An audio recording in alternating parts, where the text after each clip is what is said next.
Bom dia, tudo bem? Vamos lá? Eu ontem tinha ficado de fazer uma live para vocês com conteúdo, explicando um pouquinho sobre aquela questão daquele sentimento de solidão que a gente sente com relação à maternidade, com relação ao nosso marido, ao nosso companheiro. E acabou que não deu tempo. Ontem foi super corrido, mas tá tudo certo. Tô aproveitando agora de manhã, enquanto os meninos ainda estão dormindo, pra gente bater esse papo. Então, vamos lá. Eu fiz essa enquete dentro aqui do Instagram e me surpreendeu até a quantidade de pessoas de mulheres que falam que se sentem sozinhas, né, com a maternidade, assim que elas se tornam mães. Essa indisponibilidade do marido em olhar para a mãe nesse momento. E isso é mais comum do que a gente imagina. Só que, como eu venho falando, esse arquétipo, né, da Mulher Maravilha que a gente vestiu, a mulher moderna ela vestiu, ela também não dá essa liberdade da fragilidade da mulher, dela se colocar como uma mulher frágil, que ela precisa de ajuda, que ela tem necessidades, que ela quer ajuda, né? Que ela tem dores, e isso acaba afastando também essa ajuda inicial, dentre outros fatores, tá? Dentro da psicologia, a gente estudando, a gente sabe que a gente acaba atraindo pra gente aquele tipo de marido, de homem que a gente necessita, né? Então, se a gente se coloca como uma mulher forte, a gente vai colocar pra gente um homem que ele não vai trazer pra gente muita atenção, muito carinho. Isso é uma questão muito lógica, né? Agora, eu vou trazer aqui para vocês uma visão sistêmica, que é dentro da terapia da qual eu aplico, tá?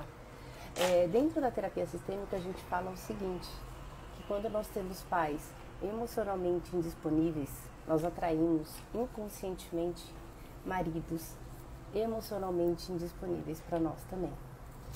É difícil a gente entender isso, é doído, é bem dolorido.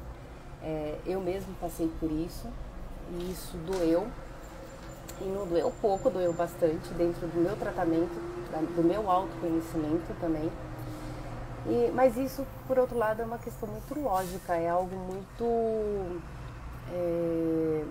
compreensivo, conforme você vai se aprofundando nessa situação. Historicamente, o homem, ele é tido como provedor. Então, ele não está disponível dentro de casa. Ele não é presente, ele é ausente. O homem, ele sai para trabalhar, para sustentar a família, né? Ele chega em casa, ele está cansado, ele não está disponível para os filhos, ele não está disponível para ouvir os problemas. Quem resolve tudo? É a mãe. Só que a criança, ela também precisa do pai. Só que esse pai, ele também foi criado dessa forma. Então, isso é um ciclo que ele vem de geração após geração. Então, quando a gente fala que nós tivemos pais emocionalmente indisponíveis, é nesse sentido que eu quero dizer. É óbvio que isso não é uma regra, né? Nós conhecemos várias pessoas, vários casos que os pais, sim, eles se fizeram muito presentes, eles eram disponíveis. Mas a grande maioria, não. Porque essa é a nossa cultura. O homem saía para trabalhar, saía cedo, trabalhava, chegava em casa cansado. Ele queria tomar um banho, jantar e dormir. Ele não tinha a disponibilidade de estar ali presente emocionalmente para os filhos, né? Isso é uma questão cultural. Isso vem sendo quebrado com o passar dos anos, né? Com o passar dos anos, os homens, eles vêm se colocando aos poucos mais disponíveis emocionalmente. Mas isso é um processo e que ainda nós estamos evoluindo dentro dele. Porém, ainda nós vivemos os resquícios do passado. Nós viemos ainda dos nossos antepassados que tem essa postura de que eles não estão presentes. Então, quando nós nos tornamos mães, nós somos as provedoras ali, a gente está amamentando aquela criança, nós somos provedoras daquela criança. Só que nós somos casadas com um homem que ele não está disponível naquele momento emocionalmente.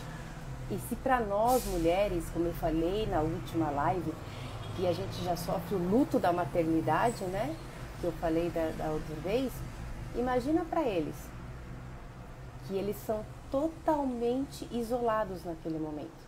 Porque nós passamos a nossa atenção 100% para aquela criança, né? Então eles se isolam mais ainda. Eles se isolam, eles ficam totalmente tomados pelo trabalho. Eles buscam ficar mais tempo fora de casa com os amigos. Ou se eles estão dentro de casa, hoje, dentro do mundo digital, né? Falando nos dias de hoje. Eles ficam dentro do computador, dentro de celulares. E nós, mulheres, pelo nosso instinto, pela nossa essência, a gente vai dar o quê? 100% para aquela criança. Só que a gente também tem necessidades e a gente não sabe falar. Por que nós não sabemos falar? Nós não sabemos pedir? Porque nós também viemos de uma educação aonde a mulher, ela tem que ser forte. Ela tem que aguentar tudo. Ela não pode ser frágil. Então, esse ciclo desses comportamentos acabam levando a essa dor. Por isso que tantas mulheres se sentem tão sozinhas com a maternidade nesse primeiro momento. Eu até coloquei uma estatística que 1/5 dos divórcios no Brasil, eles ocorrem no primeiro ano do bebê. É alto, é altíssimo esse número. Eu não sei qual foi a estatística dentro da pandemia, porque não havia saído essa estatística ainda, tá? E algo que eu vou compartilhar com vocês, que eu vivenciei muito durante os mais de 20 anos que eu trabalhei dentro da área jurídica, atuando como advogada em direito de família, dentro das separações, e eram relatos que eu tinha no dia a dia. Era essa questão, esse sentimento de solidão que as mulheres relatavam, né? Essa ausência. A partir do momento que nós viramos mães, a gente acaba esquecendo que nós ainda somos mulheres, que nós somos esposas, e a gente se dedica 100% para essas crianças. Só que em contrapartida, esses homens, esses maridos, esses companheiros, eles se isolam, porque eles também não sabem falar. Eles também não sabem se comunicar. E eles, muitas vezes, também têm traumas. E uma das formas desses traumas virem, né, e são traumas emocionais, e é uma das posturas que ocorre quando o homem, ele sofre esses traumas, é a fuga. Então é uma forma dele fugir.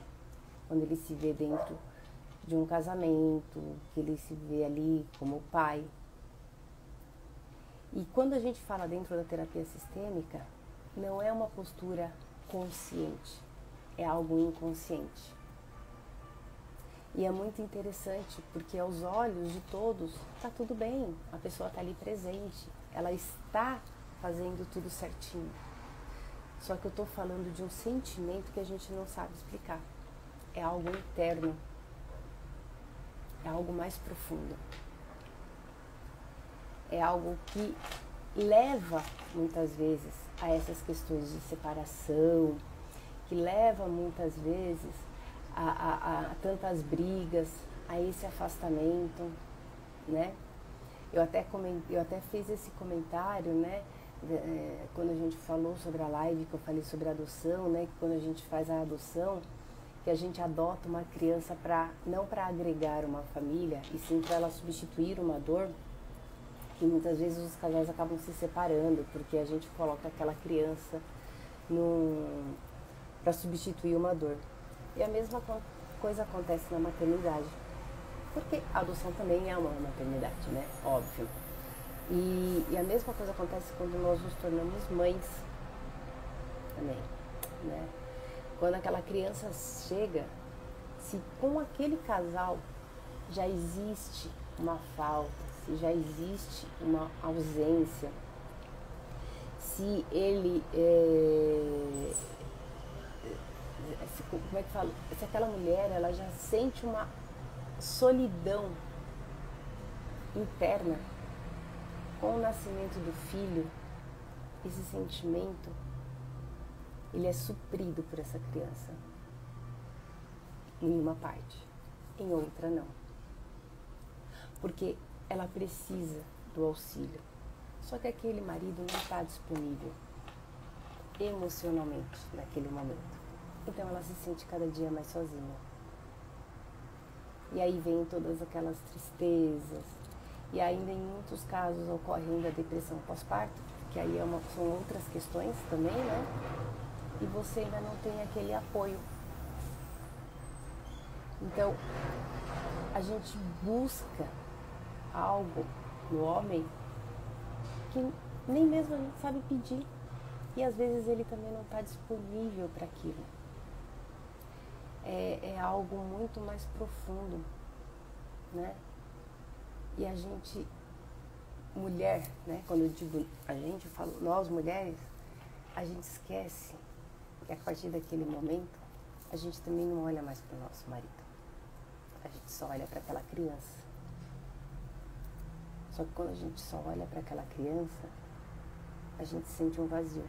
Porque a gente também precisa de um companheiro. Só que a partir desse momento que a gente não consegue mais olhar para aquele homem como companheiro, porque nós estamos 100% focados na maternidade, ele se afasta. E ele se afasta e você vai se sentindo cada vez mais sozinha. E aí começam as brigas, as cobranças. E isso é muito mais comum do que a gente imagina, né? Então, e isso tudo, quando a gente olha na terapia sistêmica, muitas vezes a gente olha para a mulher, por incrível que pareça. Porque esse sentimento é algo que ela precisa tratar. Somos nós que precisamos tratar. Porque é algo que faltou na nossa infância. É uma lacuna. Por que nós precisamos ter como companheiro um homem que não está disponível emocionalmente para estar do nosso lado, para suprir as nossas necessidades emocionais? Porque lá, na nossa infância, nós tivemos também uma falta de um pai que também estava indisponível emocionalmente. E tá tudo bem, gente. Isso daí é um ciclo. E é algo que uma criança precisou. Não é algo que um adulto precisou. E os traumas da criança, a gente não tem como prever quais os efeitos que eles vão surtir na fase adulta, né? E a gente costuma dizer que os nossos pais, eles fazem o melhor que eles sabem fazer, porque um dia eles também foram crianças e eles também têm os traumas deles. Então, é um ciclo. Então, quando a gente olha pela terapia sistêmica, que hoje é uma terapia teoricamente nova, porque na verdade só muda seu nome, mas ela já vem sendo estudada há muito tempo, a gente vai olhando esse ciclo familiar, né? O que acontece na história do meu pai, na história da minha mãe, na história dos meus avós, que faz com que hoje eu sinta as dores que eu sinto. Então, quando a gente fala dentro da maternidade, eu volto. lá para trás. E a minha pergunta é, o que fez com que minha mãe também buscasse um marido que muitas vezes também foi indisponível emocionalmente? Por isso a criança também teve um pai indisponível. E por que a minha avó também buscou? E aí a gente vai olhando esse ciclo lá para trás e você percebe que é um comportamento que vem passando de geração após geração. E isso vem gravado no nosso inconsciente. E a gente não percebe como que isso vem surtindo em nossa vida. É algo que apenas através da terapia, que isso acaba reverberando, mudando, né? Dentro da terapia sistêmica, a gente honra os nossos antepassados e a gente pede permissão para que a gente possa mudar, para que a gente possa curar esses comportamentos. Então, quando a gente fala dessas dores, da gente se sentir sozinho, na verdade, a gente não pode apontar para o nosso marido. A gente tem que apontar para nós e se perguntar: por que eu precisei de um homem indisponível emocionalmente para minha vida? E muito provável que, se você olhar para o seu marido, você vai ver em muitos momentos o seu pai. Você vai olhar para o seu marido e vai falar assim: gente, ele é igual ao meu pai em muitos aspectos. E ali você começa a identificar aonde que está a sua carência, o que você precisa tratar na sua criança interior.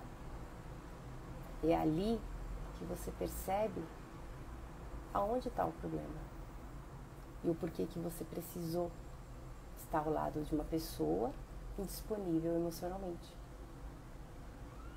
E aí a gente trata o quê? A gente trata a nossa criança. E, consequentemente, isso vai sim afetar diretamente o nosso casamento, o nosso relacionamento, e tende a melhorar. E quando a gente faz essa cura, consequentemente, isso faz com que os nossos filhos não precisem repetir esse padrão, né? Então, quando a gente fala assim: eu me senti sozinha, porque eu também me senti sozinha. Apesar de eu ter adotado os meninos, eu também me vi sozinha no primeiro momento com essa adoção.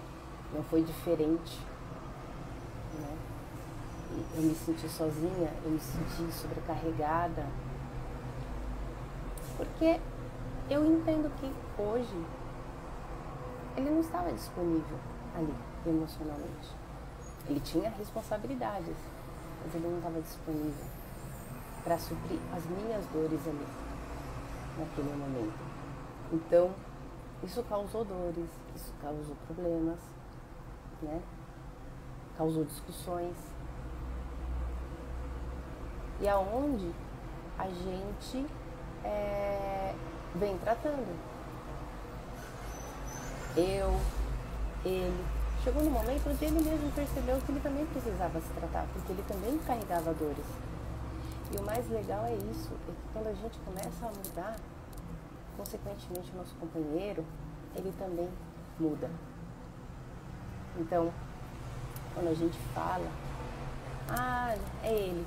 Não, gente, não é ele. Somos nós que precisamos dar o primeiro passo. Então, quando a gente começa a mudar, consequentemente, o outro muda. É devagar. Não é assim de uma hora para outra. Mas ele vai mudar, né? No meu caso, levou-se quase 2 anos. Mas está tudo certo. A mudança, ela é necessária para todos nós.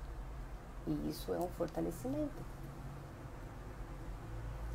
Então, eu espero que tenha ficado claro esse vídeo. É um assunto bem polêmico, né? Porque a gente sempre tem como padrão culpar o outro por isso. Porém, às vezes a gente precisa olhar primeiro para nós e sempre se perguntar: por que eu busquei isso para minha vida? Por que eu atraí isso para mim? O que eu preciso olhar? Quais são as minhas necessidades?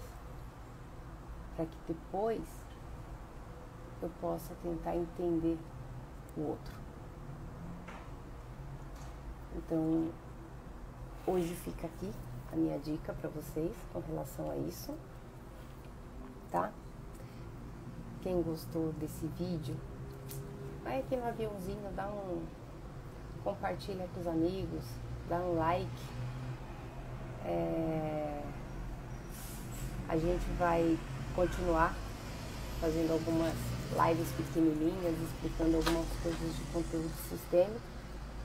Como eu conversei com vocês, essa semana eu ainda venho para falar um pouquinho sobre aquela questão da fertilização que eu falei para vocês que eu iria fazer, né? Das minhas dores, como é que foi todo aquele meu processo. E não se esqueçam que na semana do dia 25 ao dia 31 eu vou fazer uma série de lives com algumas convidadas, todas falando sobre as questões de dores emocionais das mulheres, olhando, né, para como que a gente lida, né, com o nosso dia a dia, com as dores das mulheres modernas, comportamentos, como que elas se curaram, como que hoje elas ajudam outras mulheres através das terapias, ok? Valeu, gente, uma boa terça-feira para todos vocês, a gente se vê essa semana ainda, ok? Um abraço para todos, tchau, tchau!